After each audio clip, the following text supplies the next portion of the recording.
إن الحمد لله نحمده ونستعينه ونستغفره ونعوذ بالله من شرور أنفسنا ومن سيئات أعمالنا من يهدي الله فلا مضل له ومن يضلل فلا هادي له وأشهد أن لا إله إلا الله وحده لا شريك له وأشهد أن محمدا عبده ورسوله بعد أعوذ بالله من الشيطان الرجيم بسم الله الرحمن الرحيم قل أوحي إلي أنه استمع نفر من الجن فقالوا إنا سمعنا قرآنا عجبا وبعد وقال النبي صلى الله عليه وسلم فإن خير الحديث كتاب الله وخير الحدي حدي محمد صلى الله عليه وسلم وشر الأمور محدثاتها وكل محدثة بدعة وكل بدعة ضلالة وكل ضلالة في النار وبعد رب اشرح لي صدري ویسر لی امری واحلل عقدۃ من لسانی یفقہوا قولی اما بعد۔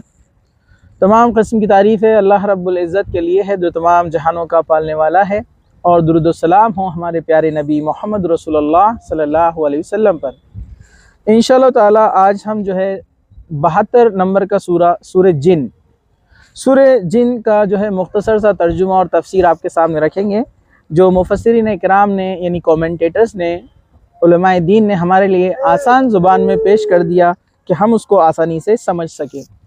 سورہ جن کی یہ آیتیں اس واقعے سے متعلق ہے جب کچھ جنوں کی ایک ٹولی، ایک جماعت اللہ کے رسول صلی اللہ علیہ وسلم کے پاس سے گزری۔ اللہ کے رسول صلی اللہ علیہ وسلم وادی نخلہ ایک مقام ہے جہاں پر اللہ کے رسول نے فجر کی نماز صحابہ کو پڑھائی، اور جب آپ نے وہاں پر فجر کی نماز صحابہ کو پڑھائی تو تب جنوں کی ایک جماعت وہاں سے گزری اور انہوں نے اللہ کے رسول صلی اللہ علیہ وسلم کو قرآن پڑھتے ہوئے سنا۔ اس کا اور ذکر تقریباً سورہ الاحقاف جو کہ 46 نمبر کا سورہ ہے، اس کی آیت نمبر 29 سے لے کر 33 تک اس کا ذکر وہاں پر آپ کو مل سکتا ہے کہ واقعہ کیا ہوا تھا۔ واقعہ دراصل ایسا ہوا کہ اللہ کے رسول صلی اللہ علیہ وسلم وادی نخلہ میں جب صحابہ کو فجر کی نماز پڑھا رہے تھے، تب آپ جو قرآن پڑھ رہے تھے وہ جنہوں نے بھی سنا۔ واقع اصل میں یہ ہوا کہ اس وقت اللہ سبحانہ و تعالیٰ نے زمین اور آسمان میں سب جگہ فرشتوں کے پہرے لگا دیے تھے، اور جن جو کہ آسمان میں جا کر کچھ خبروں کو سنا کرتے تھے اور زمین پہ ان خبروں کو آ کر پھیلایا کرتے تھے، تو اس پر بھی ان کو بندش لگا دی گئی تھی کہ وہاں پر وہ نہ پہنچ سکے۔ تو جنوں کی جماعتیں جتنی بھی تھی، جن کے گروہ تھے، ٹولیاں تھیں، وہ پریشان تھی کہ ایسی کیا بات ہوئی کہ جنوں کی ہر چیزوں پر پابندی لگا دی گئی۔ تو جن ایک مخلوق ہے، سب سے پہلے آپ یاد رکھیے، جیسے انسان ہے ویسے جن ہوتے ہیں۔ اللہ تعالیٰ نے ان کو بھی اچھائی اور برائی کا راستہ بتایا۔ جو نبی آتے ہیں ان کے لیے بھی وہ رسول ہوتے ہیں، ان کے لیے بھی پیغام ہوتا ہے، ان میں بھی مسلم اور غیر مسلم ہوتے ہیں، ان کے لیے بھی آزمائش ہے کہ دنیا میں حق کو پہچانے اور اسلام کو قبول کرے اور برائی سے دور رہے۔ تو جنوں کے لیے بھی ویسے ہی جو ہے ایگزام ہے، امتحان ہے قیامت کے دن، جیسے ہمارے لیے ہے، انسانوں کے لیے۔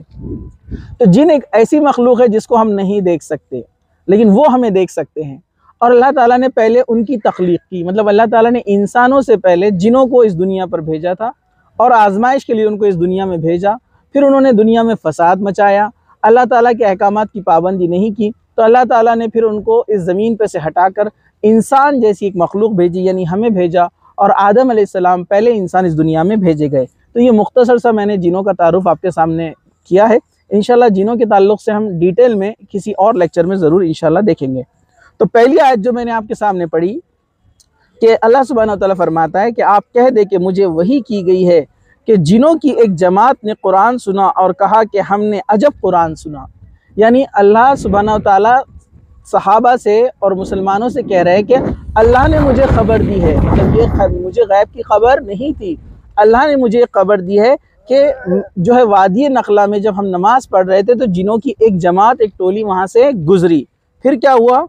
یہدی الی الرشد فآمنا بہ ولن نشرک بربنا احدا، جو راست کی طرف رہنمائی کرتا ہے ہم اس پر ایمان لا چکے ہیں، ہم ہرگز کسی کو بھی اپنے رب کا شریک نہ بنائیں گے۔ وہ جن جب وہاں سے گزرے، تو وہ جن جب وہاں سے گزرنے لگے تو انہوں نے جو بات چیت کی، اللہ تعالیٰ نے قرآن کے ذریعے سے اللہ کے رسول صلی اللہ علیہ وسلم کو وہ بات بتائی۔ وہ بات کیا تھی؟ وہ جن آپس میں ڈسکس کرنے لگے۔ کیا ڈسکس کرنے لگے؟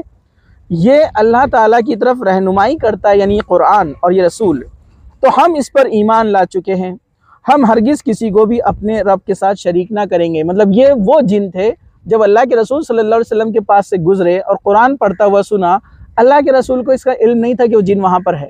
قرآن کی ان آیتوں کے ذریعے سے اللہ کے رسول کو بتایا گیا کہ یہ جن کیا کہہ رہے تھے۔ تو کیا کہہ رہے تھے جن؟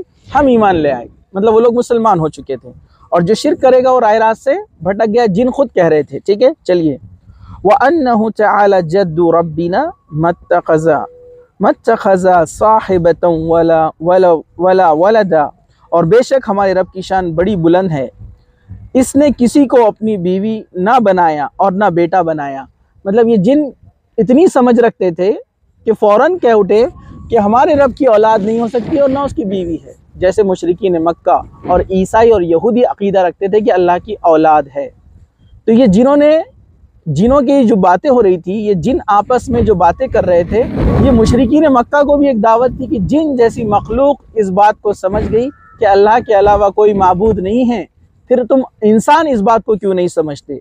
آگے فرمایا وَأَنَّهُ كَانَ يَقُولُ سَفِيهُنَا عَلَى اللَّهِ الشَّطَطَ، اور یہ کہ ہم میں ایک بیوقوف اللہ کے بارے میں خلاف حق بات کہتا ہے۔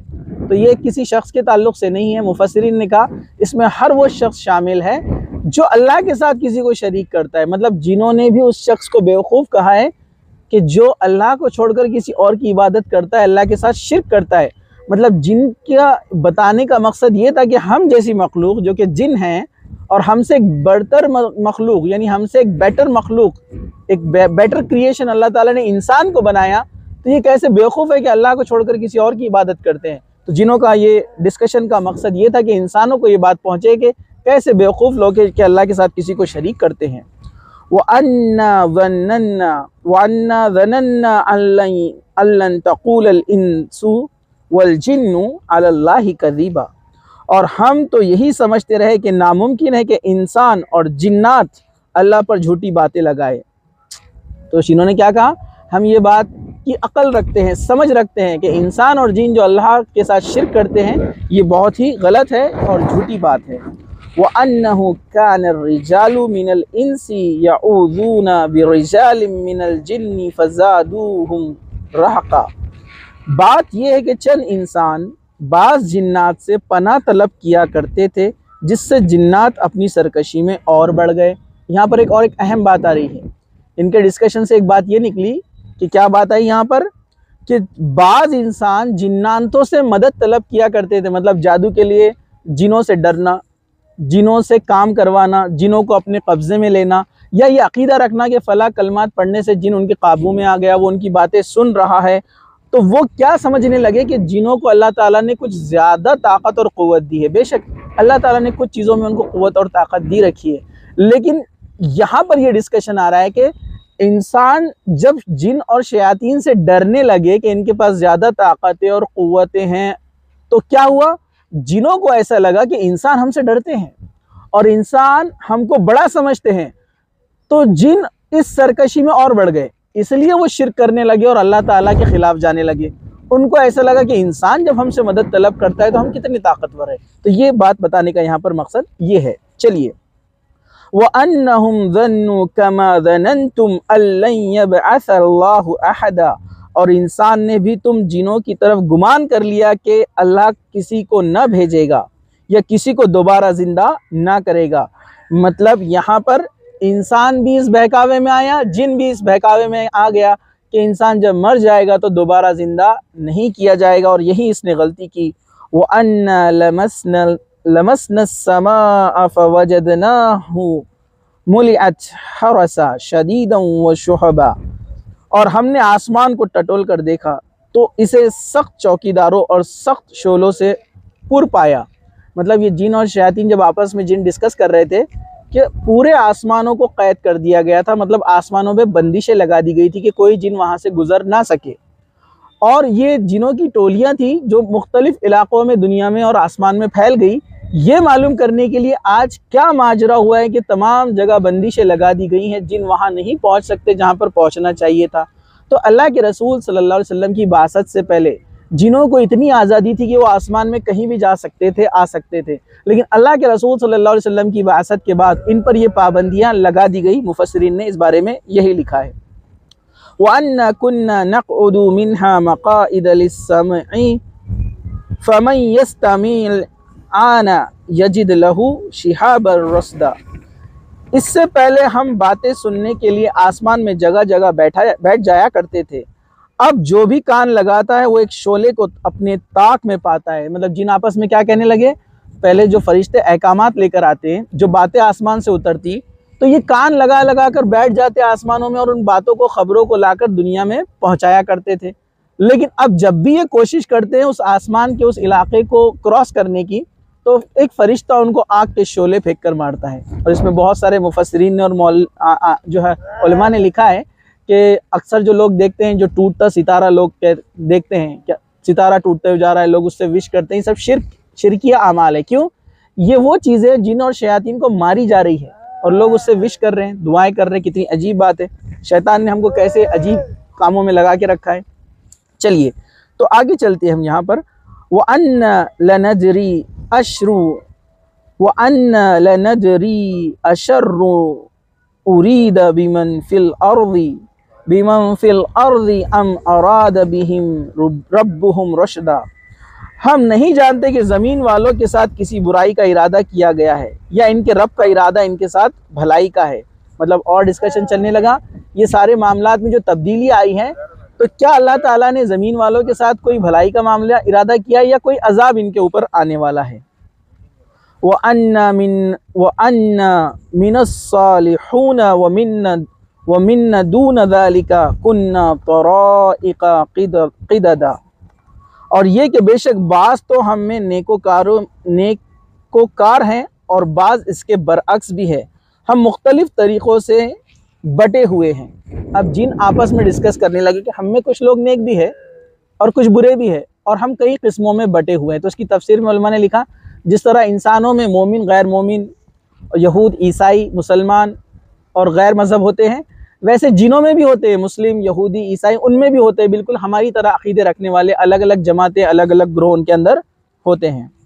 یہ جنوں کی بات سے ہمیں پتہ چلا۔ وَأَنَّا ظَنَنَّا أَن لَّن تُعْجِزَ اللَّهَ فِي الْأَرْضِ وَلَن نُعْجِزَهُ هَرَبًا۔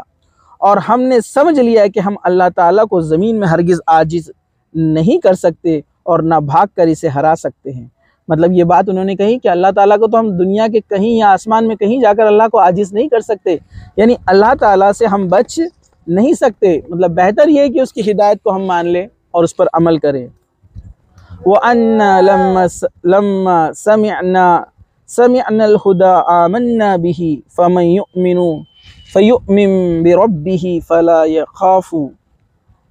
يَخَافُ بَخَسًا وَلَا رَهْقًا۔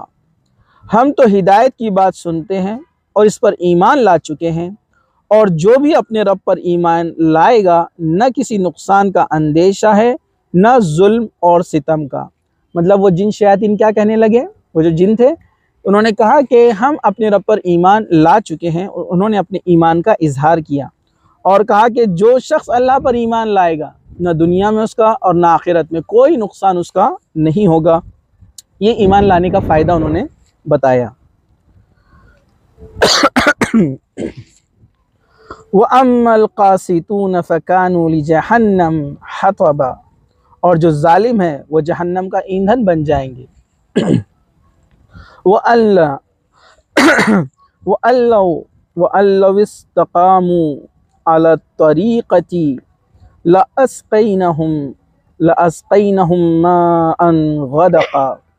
اور اے نبی یہ بھی کہہ دو کہ اگر لوگ راہ راست پر سیدھے رہتے تو یقیناً انہیں بہت وافر پانی ہم پلاتے۔